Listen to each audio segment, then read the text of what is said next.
Well, good afternoon, everyone.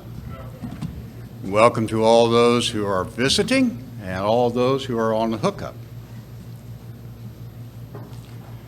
This year, the Booth family, Deb and I, and our son Aaron and his family, will be heading to Jekyll Island, Georgia, for the Feast of Tabernacles 2022.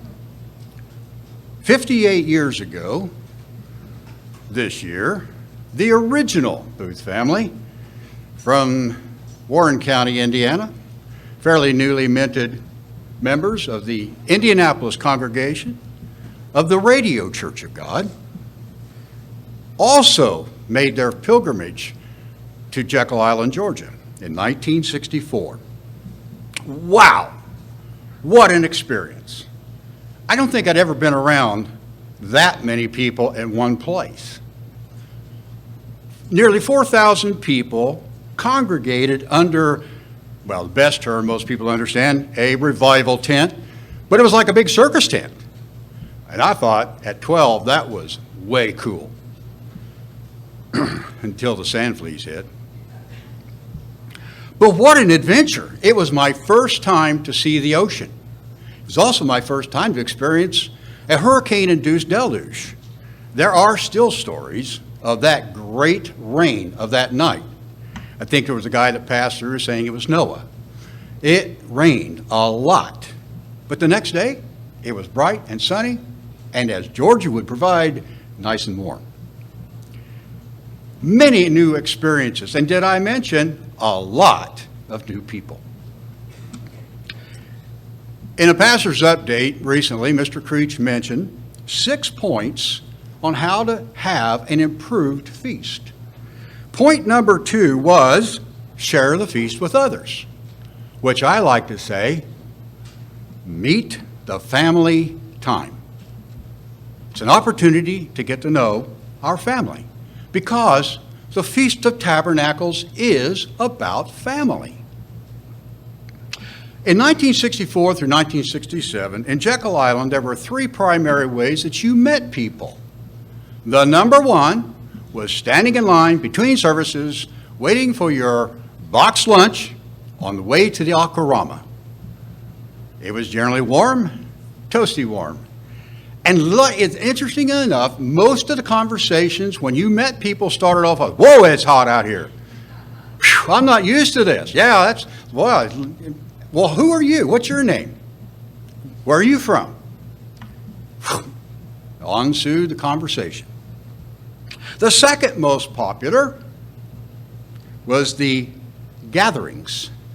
Most of them came out of either meeting somebody at the feast, during services, or in that box lunch line to the Aquarama. Hey, we're having a gathering tonight at our motel, or tomorrow we're going to have lunch on the tailgate of our station wagon in the parking lot, or we're going to go down to the beach.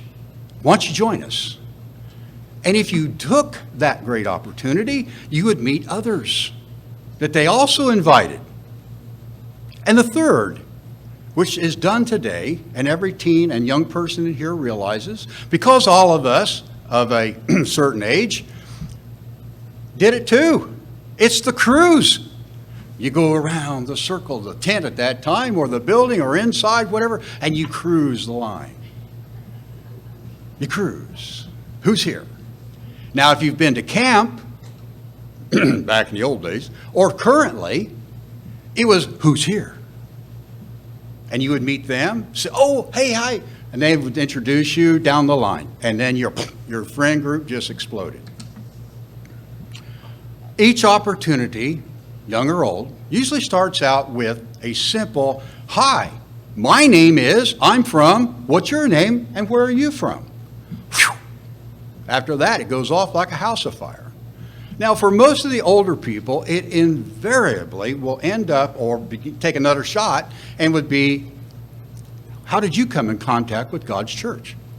When did you realize the truth? For the kids, it was a little different. Like, when did your mom and dad start attending this church? Or, man, this is pretty cool to be out of school. It still happens. It's a little different. It plays a little different today than it did then. Like, I don't see you on social media. You have an account?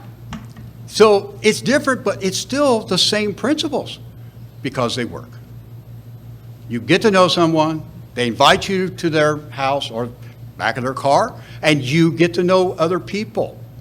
And as a kid, you meet new people, and you get the opportunity, if you go to camp, to increase and go back to the feast and increases.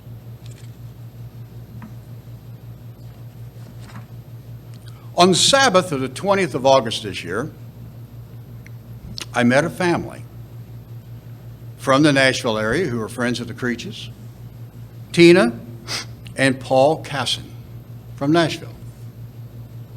In the conversation, I realized that Tina's maiden name was Bean. I had met her uncle in line with his dad at the feast in 1964 in Jekyll Island. His brothers, her dad, and another uncle, and the other rest of the family members, including Mom, did not come until later. These have happened so many times over the years. You see someone that looks familiar. Now, I'm saying you. I, and my aged eyeballs, I see someone looks familiar. But I'm looking at a person that's 20, and I'm remembering someone who was 18, 19, and 20 just a few years prior. And come to find out they're either the daughter or a grandchild of that person I knew as a kid. They complement each other. When you meet people, these associations last for decades. Now, we all have to realize the reality is some of them don't, because people leave the church, die, or whatever. But every now and then you get that spark. 58 years later, you meet someone who is a remnant of that period of time that you cherish in your mind. A couple of important items we can take to the feast this year with us. 3 points. The very first point that Mr. Creech mentioned, I will also put first, because it is the first thing every day. It's the first thing at the feast. God first. God first, and life works. It's as simple as that. It's the longest distance you'll ever travel between that 6.38 inches between left and right ear to get it. But it works. Pray for God's blessings on you and the rest of the ecclesia. All of the gathering, our brothers and sisters who are at the feast, where we are and around the world, that we will allow God to guide us. That we will be the instruments in His hand that He wants us to be. You think you're going to meet people that you should meet for you, for them, for whatever? You can take it to the bank. And many of those associations will change your life. Point number 2. I'll revert back to number 1 to say, let it amaze you, because it does work. Number 2, extend beyond. There are several of us here going to Jekyll. There are us, each one of us knows someone else that's going to Jekyll. And there will be a lot of people we don't know, but hey, you look across the way and you see somebody you haven't seen for 5, 10, 15 years. It's a marathon run through people to get to them. But there are people there whom we don't know. And there are people there who, in the social fabric of humanity, fall through the cracks. Do not allow that on your watch. You can't reach everybody, but make sure you reach out to as many as you can. You'll see them. Nobody else is talking to them. They might look a little different. They look out of place. Maybe they're brand new. Maybe they're just visiting. Maybe you see someone who looks interesting, just interesting. All right. We all have that, we got to get together here, we got to get over there scenario. You're walking out, heading to you're late because, like me, you've been chattering too long, and you're trying to get to that meeting. And you see somebody. They either look like they need a friend or they just, that spark. I want to meet you. Do you just keep on going and regret, or do you walk over? Here's my hint. Stop. Walk over to that person. Say, hi, my name is Les Booth. I'm from the Indianapolis congregation. I would like to meet you. Now, you don't have to use my name. Frankly, it's probably better you don't use my name. However, use your own name. I would like to meet you. Yeah, we don't have to say, well, you look interesting. Well, you look sad and lonely. No, you just look interesting. I want to meet you. Do you sit here every day on a regular basis? I'm in a hurry to get to a previous engagement, but I want to talk to you. May I take a picture of you? Let that smartphone's camera do its duty. And by the way, do that for every person you meet. Hi, got a picture. Put them together.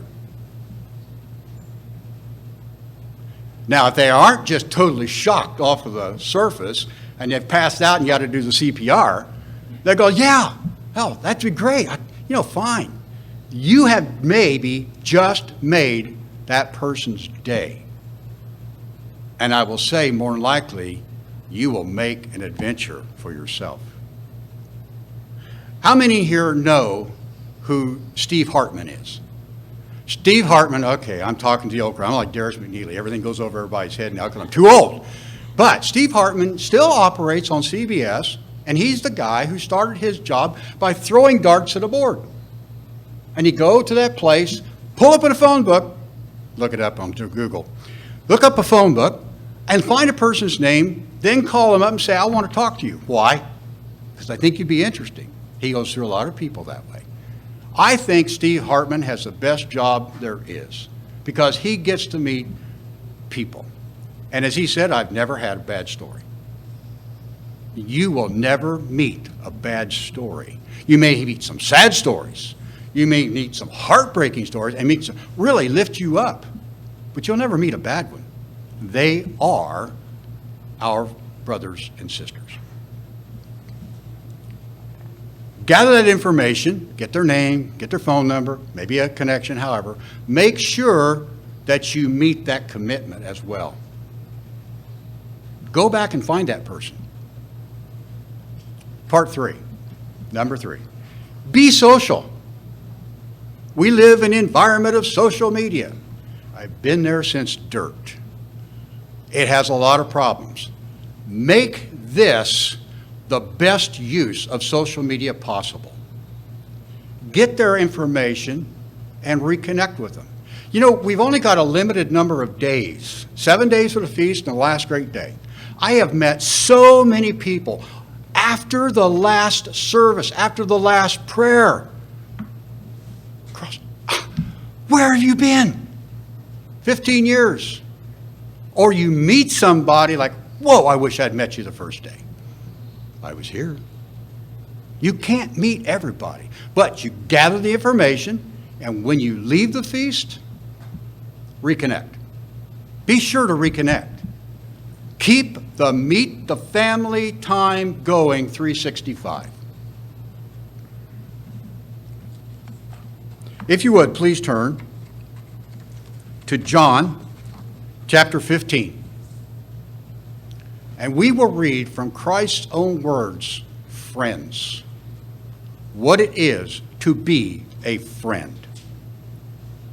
John 15, reading from the ESV, the English Standard Version, verse 12 through 15. This is my commandment, that you love one another as I have loved you. Greater love has no one than this, that someone laid down his life for his friends. You are my friends if you do what I command you. No longer do I look at you or call you servants, For the servant does not know what the master is doing. But I have called you friends.